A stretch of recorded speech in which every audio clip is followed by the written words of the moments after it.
তোমাদের ইতিমধ্যে কিন্তু এসআইআর ড্রাফট ভোটার লিস্ট কিন্তু ইতিমধ্যে পাবলিশ করে দেওয়া হয়েছে। তো সেই জন্য আজকে ভিডিওতে আপনারা দেখিয়ে দেবো যে এসআইআর ড্রাফট ভোটার লিস্ট আপনি কীভাবে অনলাইন থেকে ডাউনলোড করবেন এবং ডাউনলোড করার পর আপনার নামটা সেই ড্রাফট ভোটার লিস্টে আপনার নামটা আছে কিনা সেটা কীভাবে চেক করবেন তার স্টেপ বাই স্টেপ প্রসেস কিন্তু এই ভিডিওতে আপনাদের দেখিয়ে দেবো। আপনি বাড়িতে বসে আপনার মোবাইল ফোন থেকেই অনলাইনে আপনি ড্রাফট ভোটার লিস্ট আপনি খুব সহজে ডাউনলোড করে নিতে পারবেন এবং সঙ্গে জানিয়ে দেবো যে যাদের কিন্তু ড্রাফট ভোটার লিস্টে যাদের নাম নেই তাদেরকে কী করতে হবে সেটাও কিন্তু এই ভিডিওতে আপনাদের জানিয়ে দেবো। সেই জন্য ভিডিওটা প্রথম থেকে শেষ পর্যন্ত অবশ্যই দেখবেন মনোযোগ সহকারে এবং আমাদের চ্যানেলে প্রথমবার ভিজিট করে থাকলে আমাদের চ্যানেলটিকে সাবস্ক্রাইব করে রাখুন এবং পাশে থাকা বেল আইকনটিকে অবশ্যই প্রেস করে রাখুন। তো চলো আজকে ভিডিওটা শুরু করা যাক। তো সর্বপ্রথম কিন্তু আপনি গুগলে আসবেন, গুগলে আসার পর এখানে লিখে সার্চ করবেন, কী লিখে সার্চ করবেন, এখানে লিখবেন যে top guide, TOPGUID top guide লিখে সার্চ করবেন। করে দেওয়ার পর তারপরে প্রথম দেখতে পাচ্ছেন একটি অফিসিয়াল ওয়েবসাইট, এখানে ক্লিক করবেন। এখানে ক্লিক করে দেওয়ার সঙ্গে সঙ্গে ওয়েবসাইটটা কিন্তু আপনার সামনে দেখতে পাচ্ছেন এইভাবে ওপেন হয়ে গেল। এরপর আপনি কী করবেন, এরপর এখানে আপনি সার্চ করবেন, এখানে কী লিখে সার্চ করবেন, এখানে ভোটার লিস্ট লিখে সার্চ করবেন। ভোটার লিস্ট লিখে সার্চ করে দেওয়ার সঙ্গে সঙ্গে তারপর কিন্তু একটি আর্টিকেল কিন্তু আপনার সামনে ওপেন হয়ে যাবে। দেখতে পাচ্ছেন ভোটার লিস্ট লিখে এখানে সার্চ করে দেওয়ার সঙ্গে সঙ্গে এই আর্টিকেলটা আপনার সামনে শো হয়ে গেল। বর্তমানে ভোটার লিস্ট ডাউনলোড করার এখানে কিন্তু যে এখানে আর্টিকেল কিন্তু দেওয়া রয়েছে। এবার এই অপশানে আপনি ক্লিক করবেন, এই অপশানে ক্লিক করে দেওয়ার সঙ্গে সঙ্গে তারপরে এই আর্টিকেলটা আপনার সামনে শো হয়ে যাবে এবং কীভাবে ভোটার তালিকা এই যে ড্রাফট ভোটার লিস্ট কীভাবে ডাউনলোড করবেন তার স্টেপ বাই স্টেপ প্রসেস লেখা রয়েছে এবং এখান থেকে খুব সহজে আপনি দেখে নিতে পারেন। এবং এখানে অফিসিয়াল ওয়েবসাইটের লিঙ্কও কিন্তু প্রোভাইড করে দিয়েছে। একটু নিচের দিকে আসবেন, নিচের দিকে আসার পর দেখতে পাচ্ছেন এখানে কিন্তু অফিসিয়াল ওয়েবসাইটের লিঙ্ক কিন্তু প্রোভাইড করে দেওয়া হয়েছে। অফিসিয়াল ওয়েবসাইটের ডাইরেক্ট লিঙ্ক কিন্তু প্রোভাইড করে দেওয়া হয়েছে। এই ক্লিকের অপশানে ক্লিক করে দেওয়ার সঙ্গে সঙ্গে সরাসরি আপনি কিন্তু এই পেজে কিন্তু নিয়ে চলে আসবে। ঠিক আছে, যে ড্রাফট ভোটার লিস্ট ডাউনলোড করার পেজে কিন্তু যে আপনাকে নিয়ে চলে আসবে।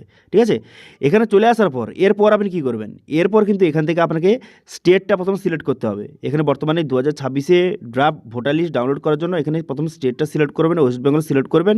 করে দেওয়ার পর তারপর আপনি কী করবেন, এখানে 2026 সিলেক্ট করবেন। করে দেওয়ার পর এখানে এসআইআর ড্রাফট রোল 2026 এটা আপনি সিলেক্ট করবেন। ঠিক আছে, এটা করে দেওয়ার পর তারপর আপনি কী করবেন, এখানে ডিস্ট্রিক্টটা সিলেক্ট করবেন। ডিস্ট্রিক্টটা সঠিকভাবে সিলেক্ট করে নেওয়ার পর এবার অ্যাসেম্বলি অর্থাৎ যে আপনার বিধানসভা ক্ষেত্রের নাম কিন্তু আপনাকে সিলেক্ট করতে হবে। তো প্রথমে এখানে ডিস্ট্রিক্টটা সিলেক্ট করলাম, করে দেওয়ার পর দেখতে পাচ্ছেন এখানে অ্যাসেম্বলির নাম কিন্তু শো হয়ে গেল। এবার আপনার অ্যাসেম্বলি অর্থাৎ যে বিধানসভা ক্ষেত্রের নামটা এখানে সঠিকভাবে সিলেক্ট করে নেবেন। ঠিক আছে, আপনার যে অ্যাসেম্বলি হয়ে থাকে বিধানসভা ক্ষেত্রের নাম হয়ে থাকে, বর্তমানে আপনার বিধানসভা ক্ষেত্রের নামটা সঠিকভাবে এখান থেকে সিলেক্ট করে নেবেন। করে নেওয়ার পর এরপর আপনি কী করবেন, এরপর কিন্তু এখান থেকে আপনাকে ল্যাঙ্গুয়েজটা সিলেক্ট করতে হবে। ঠিক আছে, এখানে ল্যাঙ্গুয়েজটা আপনি সিলেক্ট করে নেবেন, আপনার যেটা সুবিধা হয় ইংলিশ বাংলা যেটা হয় সেটা আপনি সিলেক্ট করে নেবেন। করে নেওয়ার পর এখানে ক্যাপচাটা ফিল আপ করবেন।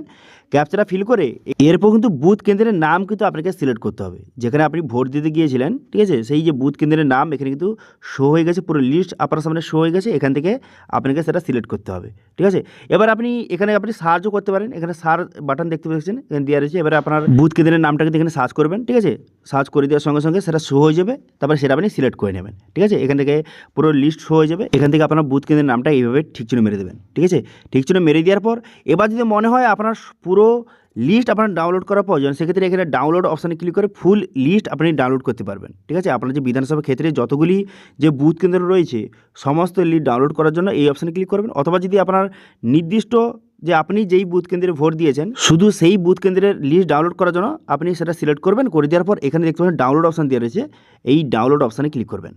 ডাউনলোড অপশানে ক্লিক করে দেওয়ার সঙ্গে সঙ্গে তারপর কিন্তু এইভাবে একটু লোডিং হবে। লোডিং হয়ে যাওয়ার পর আপনার যে বর্তমানে ড্রাফট ভোটার লিস্টটা সেটা কিন্তু ডাউনলোড হয়ে যাবে। দেখুন এখানে অনেক ক্ষেত্রে কিন্তু কোনো কারণে কেটে যায়। ঠিক আছে, সার্ভার প্রবলেমের জন্য অনেক ক্ষেত্রে কেটে যায়। সেক্ষেত্রে আপনি 1-2বার ট্রাই করবেন, আপনার কিন্তু সাকসেসফুলিভাবে যে ড্রাফট ভোটার লিস্টটা কিন্তু ডাউনলোড হয়ে যাবে।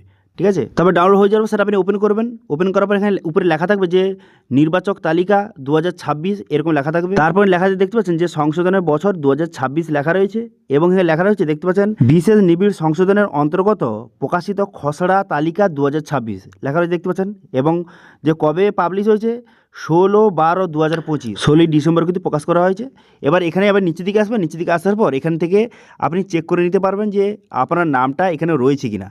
এবার এখানে যদি আপনার নামটা খুঁজতে অসুবিধা হয়, ঠিক আছে, সেক্ষেত্রে আপনি কী করবেন, সেক্ষেত্রে সবার প্রথম কিন্তু আপনি সিরিয়াল নাম্বারটা সার্চ করে নেবেন। আপনার সিরিয়াল নাম্বার কত জানলে তাহলে সেই সিরিয়াল নাম্বারে খুঁজতে আপনার সুবিধা হবে। তো এবার সিরিয়াল নাম্বারটা আপনার কত সেটা কীভাবে জানবেন, তো সেটা জানার জন্য প্রথম কিন্তু অফিসিয়াল ওয়েবসাইটে পুনরায় কিন্তু ভিজিট করবেন। এখানে চলে আসার পর এখানে নিচের দিকে আসবেন, নিচে দিকে আসার পর এখানে দেখতে পাচ্ছেন একটা অপশান দেওয়া আছে যে search your name in voter list, এই অপশানে ক্লিক করবেন। এই অপশানে ক্লিক করে দেওয়ার সঙ্গে সঙ্গে তারপরে কিন্তু নেক্সট পেজ আপনার সামনে ওপেন হয়ে যাবে। নেক্সট পেজ ওপেন হয়ে যাওয়ার পর তারপরে এখানে কিন্তু আপনার ভোটার নাম্বার, আপনার কিন্তু ভোটার কার্ড নাম্বার অর্থাৎ যে এপিং নাম্বারটা সেটা আপনি সঠিকভাবে বসিয়ে দেবেন। এপিং নাম্বারটা বসিয়ে তারপরে স্টেট অপশানে ক্লিক করে এখান থেকে আপনি ওয়েস্ট বেঙ্গল এখান থেকে সিলেক্ট করে নেবেন। ওয়েস্ট বেঙ্গল সিলেক্ট করে নেওয়ার পর তারপরে ক্যাপচার বসাবেন। ক্যাপচারে বসিয়ে খুশি এখানে সার্চ বাটনে ক্লিক করবেন। ক্যাপচার বসে সার্চ বাটনে ক্লিক করে দেওয়ার সঙ্গে সঙ্গে আপনার ভোটার কার্ডের সমস্ত ডিটেলসটা শো হয়ে গেল এবং একটু স্ক্রল করবেন। এখানে দেখতে পাচ্ছেন একটি অপশান দেওয়া রয়েছে, দেখতে পাচ্ছেন আপনার যে সিরিয়াল নম্বরটা এখানে লেখা রয়েছে, দেখতে পাচ্ছেন আপনার যে সিরিয়াল নম্বরটা এখানে লেখা রয়েছে। এবার এই সিরিয়াল নম্বরে আপনার নামটা সেখানে খুঁজবেন লিস্টে, ভোটার লিস্টে। তো সেক্ষেত্রে খুব সহজে আপনি আপনার নামটা কিন্তু খুঁজে পাবেন। ঠিক আছে, বোঝা গেল, ক্লিয়ার?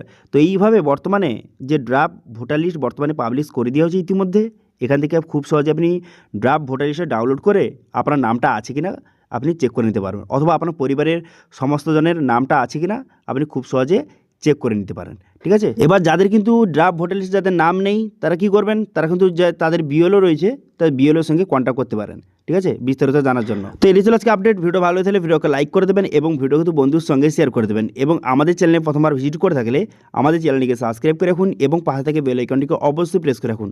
আজকে ভিডিওটা এই পর্যন্তই, দেখা আসছে নেক্সট ভিডিওতে। Thank you.